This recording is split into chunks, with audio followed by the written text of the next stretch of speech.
Hola a todos, ¿cómo andan? Bienvenidos a otro nuevo video. Hoy vamos a hablar de XRP, de Ripple. Vamos a hacer una actualización del análisis que veníamos haciendo sobre esta criptomoneda, que habíamos puesto un punto de entrada en la ruptura de un triángulo descendente, que ahora lo vamos a ver en el gráfico, que se ejecutó bien, pero luego del 7 de septiembre, que tuvimos esta caída fuerte de todas las criptomonedas, se vio bastante afectada, ¿sí? Y esto hizo que cayera bastante y no se haya recuperado como algunas otras criptos. Pero hay algunos factores, estoy mirando la pantalla, por eso estoy mirando al costado, hay algunos factores determinantes que me gustan, unos indicadores técnicos muy buenos, que me dan la sensación de que esto puede retomar la tendencia y volver a irse para arriba a recuperar sus valores anteriores, ¿sí? Que me resulta atractivo, que me resulta interesante, y por eso se lo quería comentar hoy a ustedes, para que lo tengan en cuenta y para que lo puedan ver y saber y opinar y interpretarlos como quieran ustedes, obviamente, pero les voy a dar mi interpretación para que lo tengan en cuenta, ¿sí? Ahora, no se olviden de suscribirse si no están suscriptos, y no se olviden de, voy a dejar un link en la descripción del video al canal de Discord donde hacemos análisis de cripto, comentarios en general, todos los miembros estamos opinando todos los días y comentando todos los días para estar al tanto, algunos sobre lo que sucede en el mundo cripto, ¿sí? Ahora, volviendo a retomar este tema entonces, estamos viendo el gráfico acá de XRP. XRP, recordemos muy rápido para que los que no están en el tema, si es que no vieron el video anterior donde explicamos esto.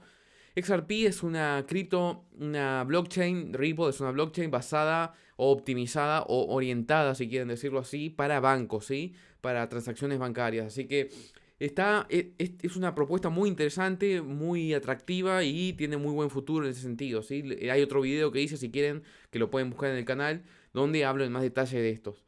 Ahora, retomando el tema. Recordemos qué era lo que habíamos analizado en su momento y dónde estamos parados ahora, ¿sí? Ahora, recordemos que cuando lo habíamos analizado estábamos en esta zona de acá, en este triangulito de acá, que lo voy a agrandar, pero no lo quiero agrandar demasiado para que veamos todo el macro primero. Estamos en un gráfico diario ahora, ¿sí? Estamos viendo un gráfico diario. Tenemos que habíamos analizado que teníamos un piso muy claro acá, que era la zona del 0.50, 0.48, que lo tocó dos veces. Acá todavía no habíamos entrado porque no habíamos analizado esta cripto, ¿sí? Que luego tuvimos este rally alcista, que lo tuvieron todas las criptos, bastante importante. En este caso fue de, ya les digo, así no, así tenemos es importante tener los porcentajes de crecimiento que tuvieron de performance, de rendimiento que tuvieron cada cripto al momento de analizarlo, para tener una idea de los números que estamos hablando, ¿sí? Porque uno simplemente ve alturas acá y no sabe de qué está hablando, cuánto porcentaje es, ¿sí? Este tramo que vemos acá es de 170% más o menos. Una vez que llegó a este máximo de 1.35, lo que hizo fue empezar a lateralizar, a consolidar en un triángulo descendente, que ahora lo estamos viendo acá gráficamente. Para los que no ven el gráfico o no les cuesta ver las figuras, el triángulo descendente es este de acá, miren.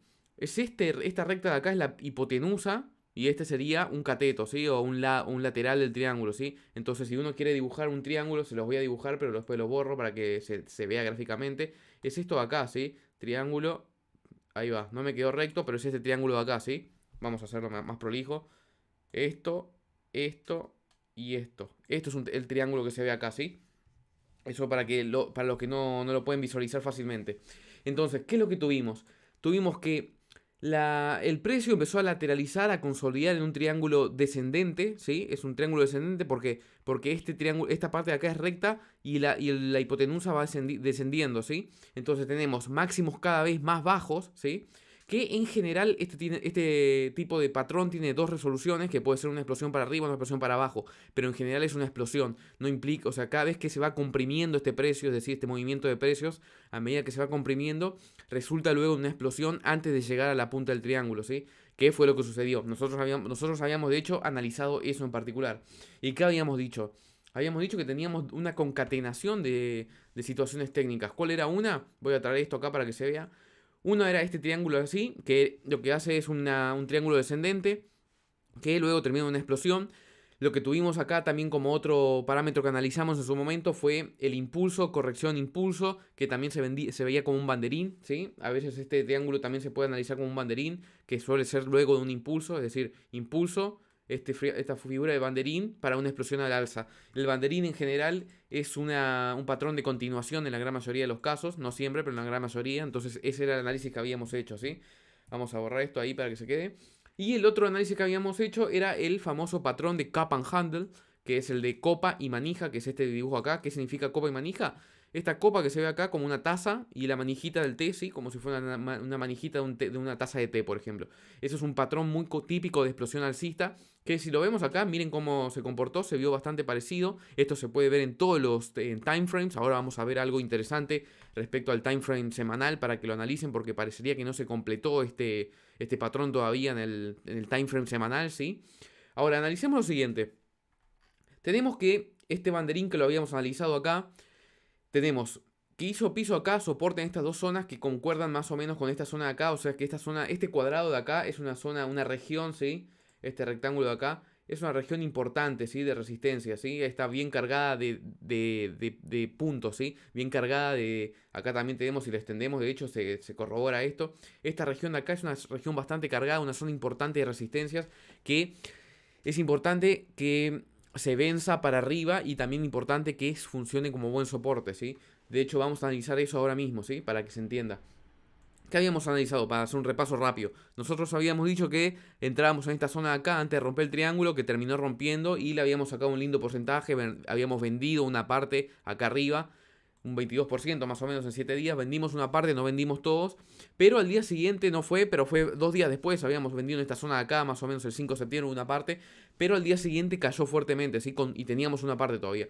Cayó fuertemente debido al crypto crash que tuvimos por el tema Bitcoin el 7 de septiembre, que cayó bastante. De hecho cayó un 30%. Pero volvió a la zona del cajón, ¿sí?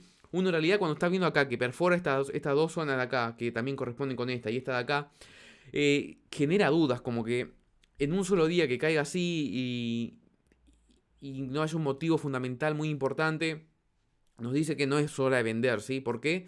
Y porque es muy manipulado o es una caída, una sobreventa con demasiado miedo, es decir, que muchos sobrevendieron y perdieron la oportunidad. Entonces acá no conviene vender porque es una caída muy violenta en un solo día. Ahora, si el precio lateraliza, se comporta como algo parecido a esto, y ahí ya podría uno analizar que podría ser interesante vender una vez que se rompe. Ahora vamos a ver por qué. De hecho, si analizamos eso, vemos que una vez que rompió, el XRP no logró recuperar, estuvo lateralizando en este rectángulo de acá, que es la zona que nombramos como importante, un tiempo largo hasta que lo terminó rompiendo. Y miren esto, el día que rompió eso, rompió con un velón muy importante, bastante profundo, y que quedó bastante por debajo de esta zona. ¿Qué hizo además ese día? Ese día además rompió la media móvil de 200, ¿sí? Que es esta línea azul que vemos acá, es la media móvil de 200 días, que es normalmente una curva importante de analizar en gráficos técnicos, porque cuando se rompe normalmente hay un movimiento violento. Ahora vamos a ver cómo se cumplió eso en todas las situaciones que se dio, ¿sí?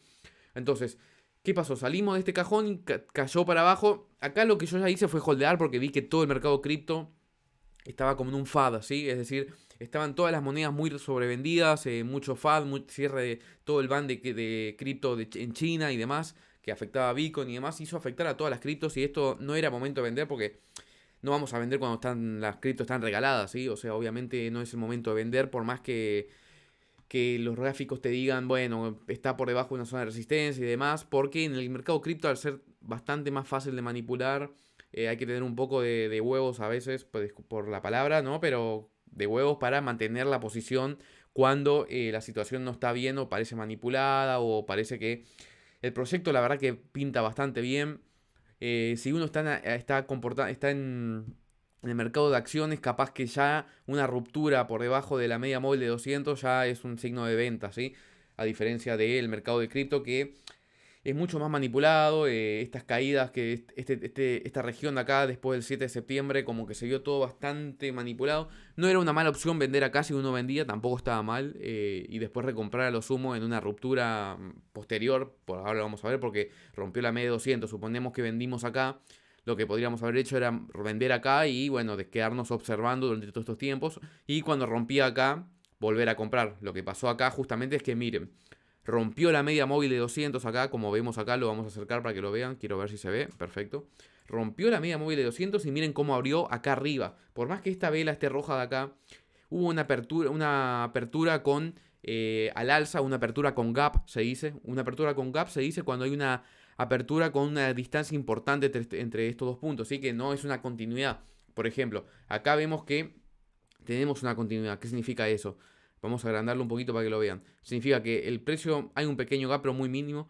el precio abrió acá y cerró acá arriba, entonces está verde. Y al día siguiente abrió acá, ¿sí? Y volvió a bajar, o sea, abrió más o menos en el mismo precio. En cambio, en este lugar de acá, lo que hizo fue, el precio abrió acá, cerró acá, y al día siguiente no abrió acá al lado, abrió acá.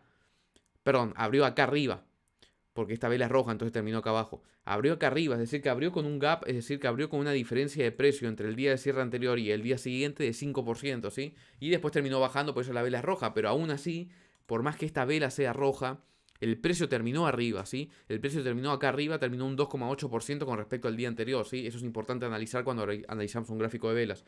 La vela roja no significa que es una vela que terminó siendo negativa con respecto al día anterior. Es una vela que significa, la vela roja significa que es una vela negativa con respecto al precio de apertura, es decir, que abrió acá arriba y bajó, pero este precio de acá terminó siendo todavía arriba de esto, ¿sí? Eso es importante entender cuando analizamos gap. Los gaps se ven cuando vemos un espacio ahí entre las dos velas continuadas, ¿sí?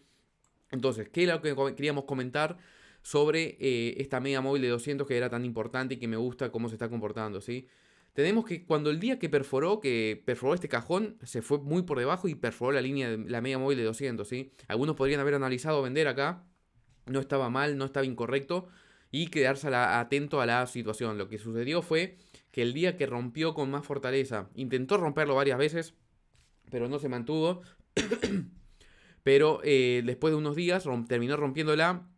Y cuando la rompió, al día siguiente directamente abrió con un gap por arriba, otra vez posicionándose en el cajón, ¿sí? En este cajón que está en el rango de más o menos, para que se dé una idea, en el cajón estamos en un rango de 1.02, 1.02 a 1.08, 1.09, 1.10, digamos 1.02 a 1.10, ¿sí? Es un rango importante, en realidad, si queremos ser más estrictos, yo consideraría esta zona de acá para ser más estrictos, vamos a agrandarlo un poquito, que es la zona importante de resistencia, que es 1.02 a 1.015, es un cajón importante, ¿sí? En ancho, pero que es una zona importante de resistencias que una vez que se rompa esta zona de acá, podríamos analizar que ya podría buscar el nuevo máximo anterior, que fue de 1.30 más o menos. Así que se ve bastante bien esta cripto, porque ya de vuelta volvimos a romper la zona de la media móvil de 200. De hecho, en un momento después de romperlo, un par de días después, 3 días después, los bajistas intentaron tirar el precio para abajo, pero funcionó como una buena zona de resistencia, ni siquiera llegó a tocarla la media móvil de 200 y volvió a subir, ¿sí? Ahora está lateralizando como hizo en estos días. Nada nos dice que esto pueda volver a ser lo mismo que hizo acá. Pero quiero mostrarles un par de cositas más de por qué me parece atractiva la situación de XRP ahora, ¿sí? Porque me parece que está en una situación que si Bitcoin no tira para atrás, esto puede llegar a retomar este canal alcista, esta tendencia alcista que tuvimos y volver a explotar, ¿sí? Vamos a analizar lo siguiente. Por un lado tenemos que estamos hablando de que veamos acá, el indicador de DMI no nos está diciendo nada en particular, o sea, como que no hay una tendencia fija clara. Vamos a verlo acá para buscarlo, DMI. Acá lo tenemos. El DMI todavía no señala una tendencia clara. Estamos en una zona de lateralización totalmente, así que no nos indica nada en particular. Y el RSI no nos está diciendo nada tampoco. Nos está diciendo que estamos en una zona ni de sobrecompra ni de sobreventa. Así que está bastante tranquilo en ese sentido. No hay nada de qué preocuparse. Pero tampoco podemos descartar una segunda ruptura a la media móvil de 200. ¿Sí? Ayer intentó romper la media móvil de 200 llegando al 0.98, pero volvió a rebotar. Que además, lo que tiene la media móvil de 200 ahora es que además concuerda casi con una zona psicológica del dólar, ¿sí? De $1. Así que es una zona que, bueno, se combina un poquito como una buena resistencia. Que ahora además, miren esta línea punteada que quiero que sigan. Es donde está el precio ahora, ¿sí? La línea punteada. La línea punteada ahora está en una zona que solió ser una zona de resistencia en el pasado, que fue en estos días de acá. Estamos hablando del 2, 3, 4, 5 de junio. Que fue una zona de techo, ¿sí? Fue una zona donde tuvo un doble techo y terminó cayendo, ¿sí? Pero ahora está funcionando como un soporte, ¿sí? Como una zona de piso. Lo ideal sería ver a XRP tomando la línea de la media móvil 200 que siga subiendo, es decir, que siga manteniéndose así, pero subiendo levemente. Vamos a marcarlo acá con un brush, ahí va. Que la línea móvil de 200 siga subiendo y XRP o siga oscilando acá con una resistencia acá y termine rompiendo el alza en algún momento, o que vaya subiendo levemente y termine salir de este cajón, ¿sí? Una vez que salga de este cajón de acá, que es este de acá, esta resistencia de acá, que también concuerda con todas estas anteriores, vamos a extenderla. Una vez que rompa esta zona de acá, probablemente ya vayamos a buscar el máximo anterior previo, que de la zona de 1.30, 1.40 más o menos. Que vamos a marcarlo acá porque esto quedó medio extendido mal. Tenemos una zona que es esta de acá. La zona de 1.40, que probablemente vaya a ir a buscar una vez que se rompa eso. Si no tenemos nada en contra, viento en contra de Bitcoin, ¿sí? Pero hasta ahora se ve bastante bien todo. Y XRP tiene muy buen aspecto. Quiero mostrarles también el gráfico semanal, que es lo que le quería comentar. Vamos a analizarlo acá. ¿Qué es lo que ¿Qué es lo que tenemos en el gráfico semanal? En el gráfico semanal lo que tenemos es que si vemos esto, no sigan estos dos blancos, que fue lo que graficamos recién, sino que sigan las velas, ¿sí? Esta vela cada una representa una semana ahora, ¿sí? En el gráfico semanal no se terminó de ejecutar todavía el Cap and Handle, ¿sí? Si lo vemos así, estamos hablando que todavía está terminando la corrección, o sea, lo que tendríamos que tener es esto. Vamos a extenderlo y vamos a graficarlo un poquito más prolijo para que lo vean. Tenemos el Cap, ahí que termina, la manija está haciendo esto, que parece encontrar resistencia, y ahora podría ejecutarse el handle, ¿sí? Y ahora lo voy a separar del gráfico para que lo vean, que sería esto de acá, ¿sí? Es un poquito más violento, es un poquito más suavizada la manija, pero es lo que se está viendo ahora que no se terminó de ejecutar, ¿sí? Como que la corrección interrumpida previamente es como que no terminó de dar en la semanal una ejecución clara de un cap and handle, ¿sí? Así que en términos técnicos, hay algunos indicadores que nos dan como que podría tranquilamente, después de romper este cajón de acá, ir al alza y el XRP, siempre y cuando obviamente no tenga contra de Bitcoin. Y en términos generales, lo que tenemos es que algunos indicadores nos dicen que está indeciso todavía, está como lateralizando, que a mí me suele ser una zona de interesante punto de observación para hacer alguna compra. A mí me gusta normalmente ver la zona de lateralización antes de una ruptura. Cuando tengo algunos indicadores que me dicen que el precio está lateralizando, pero tengo otros que me dicen que por ahí puede llegar a explotar al alza si hay viento a favor, es un momento que me suele gustar para comprar. Obviamente con un stop para en caso de que las cosas salgan como el otro lado, ¿no? Para el otro lado. Pero se ve bastante interesante en ese sentido. Así que eso es lo que le quería comentar en el video de hoy. Es decir, comentarles que XRP puede llegar a retomar bastante bien, se ve bastante listo como para darle una linda explosión a buscar el máximo anterior previo, que es este de acá en la zona 1.40, que en caso de que Bitcoin obviamente no tire en contra, porque el mercado cripto se ve bastante afectado por eso, bastante correlacionado con lo que es Bitcoin. Si el mercado no tira atrás, esto se ve bastante bien como para una linda explosión para arriba, ¿sí? Recordemos que habíamos vendido una parte acá y habíamos conservado una parte que se conservó por esta zona. Ahora, en esta zona de acá voy a analizar hacer una entrada de XRP un poquito más para volver a entrar un poquito más fuerte, un poquito más de exposición. Y obviamente lo que quiero hacer en otro video, que lo voy a hacer esta semana, así que suscríbanse si no están suscritos para recibir la notificación cuando subo un nuevo video. Es el botón de la campanita cuando se suscriben. Lo que voy a subir es un video con las mejores criptomonedas para comprar en este mes de octubre. Sé que tengo varias que a la vista que me parecen bastante interesantes, así que suscríbanse para recibir la notificación cuando lo suba. Lo voy a subir esta semana. Así que este era el video que quería hacer como resumen para comentarles y actualizarles la situación de XRP. Lo vamos a seguir hablando, vamos a seguir actualizando sobre esta y todas las demás criptomonedas como ADA, Cardano, Bitcoin, Solana y demás. Así que no se olviden de suscribirse. Y nos vemos en el próximo video. Espero que les haya gustado esta actualización. Hasta luego.